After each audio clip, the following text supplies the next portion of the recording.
Hello friends, ఇది కొలుపులు day 2 evening vlog. Morning అమ్మవారిని మేల్కొలపడం, అలాగే అమ్మవారిని భూమి మీద పాదం మోపడం, తర్వాత తీసుకొని వెళ్ళి ఈశ్వరమ్మ గుడి దగ్గర అభిషేకాలు అవి చేసిన తర్వాత మరలా తీసుకొని వచ్చి ఇక్కడ గుడి బయట పూరి పాకలు వేశారు. దాంట్లో అమ్మవారిని పెట్టడం జరిగింది. మరలా ఈవినింగ్ కూడా అమ్మవారు ఊరంతా ఊరేగింపుకు వెళ్ళారు. అంతా ఒక్కరోజే అవ్వదు కాబట్టి రోజు కొన్ని వార్డుల చొప్పున సెకండ్ డే థర్డ్ డే వెళ్ళేసి వచ్చేసారు. మార్నింగ్ ఒక అతను వచ్చి ప్రతి ఇంటికి వచ్చి పెరుగన్నం, అలాగే అన్నము పెరుగు కలిపి చద్దన్నంని నైవేద్యంగా అమ్మవారికి పెట్టడం కోసం ప్రతి ఇంటి నుంచి కూడా తీసుకొని వెళ్ళారు. దాన్ని అమ్మవారికి నైవేద్యంగా పెట్టి మరలా తిరిగి ఈవినింగ్ ప్రసాదంగా అందరికీ పెట్టారు. ఈవినింగ్ కూడా అమ్మవారు ఊరేగింపుకి అది వెళ్ళేసి వచ్చిన తర్వాత బయట వారధి పోసి హారతి ఇచ్చేసి తర్వాత ఉయ్యాల సేవ చేయడం జరిగింది. అది అయిపోయిన తర్వాత నాగార్పమ్మ అమ్మవారికి కథ చెప్పడం జరిగింది. వ్లాగ్లో చూసేయండి.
గంధవల్లి పట్టణం ఏలుబడి చేసినటువంటి గిరిరాజుల వారే 7,50,000 సైన్యాన్ని వెంటబెట్టుకుని కిరియాట మార్గం వెళ్ళారు. కిరియాట మార్గం వెళ్ళి అడవి పందులు, లేళ్లు, దుప్పులు, ఖనిజులు మొదలైన జంతుజాలాన్ని వేటలాడుకున్నారు. వేటలాడుకుని హాకి రాజు మరి ఎట్ల బళ్ళ మీద వేసుకున్నారండి. ఆనాడు ఎట్ల బళ్ళే, గుర్ర పళ్ళే, ఇనప వాహనములు స్టాక్ ఉన్నటువంటి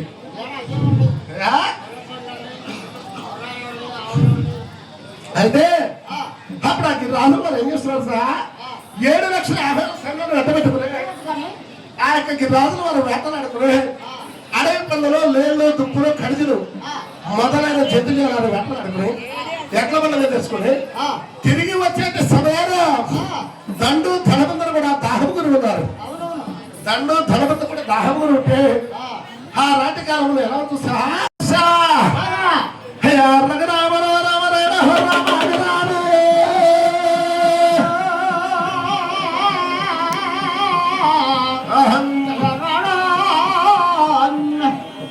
చిత్త సాధ్య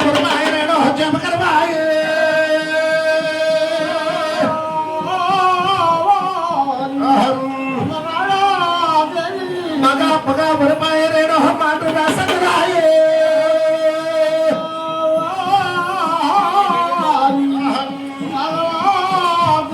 రోహిణి బ్రహ్మశ్రావణ పాయ రేడో రోడ్డు తలపతరాయే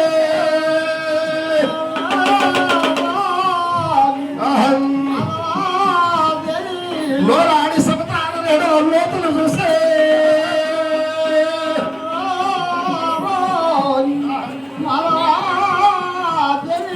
పండిరాచార్యులు కూడా పచ్చరే కర్పూరమాయే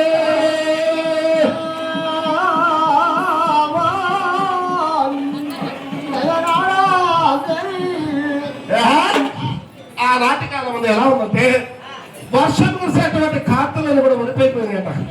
చిన్న సాటి వరిపాయ నేను చేప కరివాయి, మగా పుగా వరిపాయ నేను మాండ్రు రసంగిరాయి, రోహిణి మృగశిరా వరిపాయ నేను రోడ్లు తలపతరాయి. లోలాడి సముద్రాలు లోతులు చూస్తున్నాయట. సముద్రాలన్నీ కూడా లోతుకి ఎక్కిపోయిన జలమంతా కూడా. అటువంటి సమయాన పండిన చేలను కూడా పచ్చ కర్పూరం అయిపోయినాయట. పండిన చేలను కూడా తెల్లగా కర్పూరంలో ఎండిపోయినాయట. అటువంటి సమయాన చెరువుల్లో కానీ బావుల్లో కానీ ఎక్కడా కూడా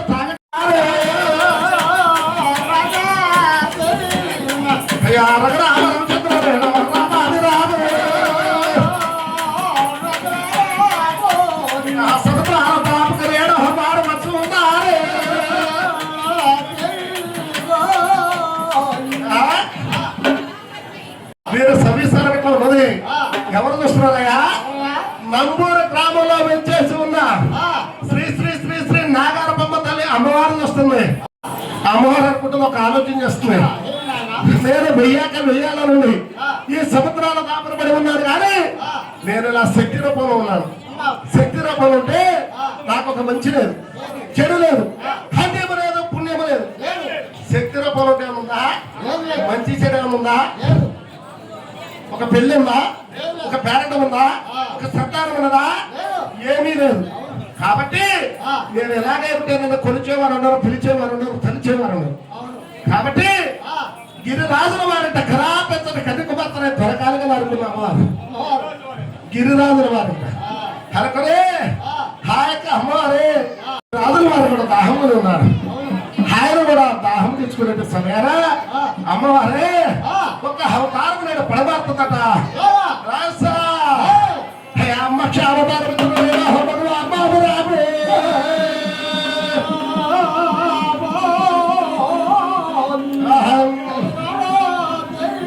గిరిరాజుల వారు దాహం తెచ్చుకునే సమయాన గిరిరాజుల వారు దోషంలోకి వచ్చిన అది అమ్మవారు లేడు.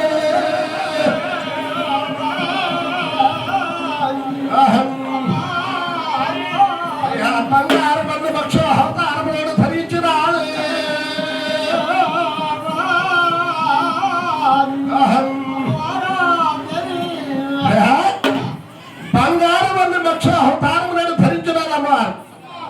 అప్పటికి రాజు వారు దోషంలోకి వచ్చింది మంచినీళ్ళు తాగబోతే దాహం తెచ్చుకునే సమయాన గిరిరాజు వారు దోషంలోకి వస్తే గిరిరాజు వారు అలా పట్టుకోబోతే అలా జారి వెళ్ళిపోయిందండి.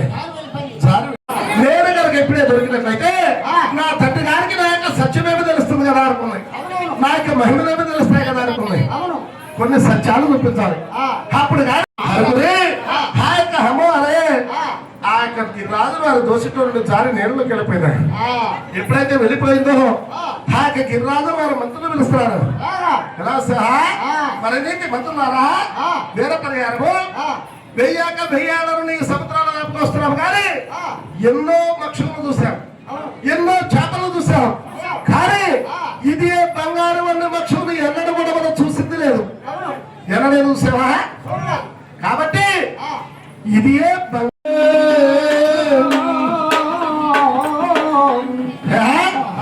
లక్ష మంది బెస్తమైన కూడా అదే బంగారం అనే మక్షుల పట్టమని ఎప్పుడైతే గిరిరాజు వారు సెలవిచ్చారో ఆ లక్ష మంది బెస్తమైన కూడా ఏం చేస్తారు సార్? ఆ లక్ష మంది బెస్తమైన కూడా అత్తూరు దగ్గర వాడాడు హమల్ల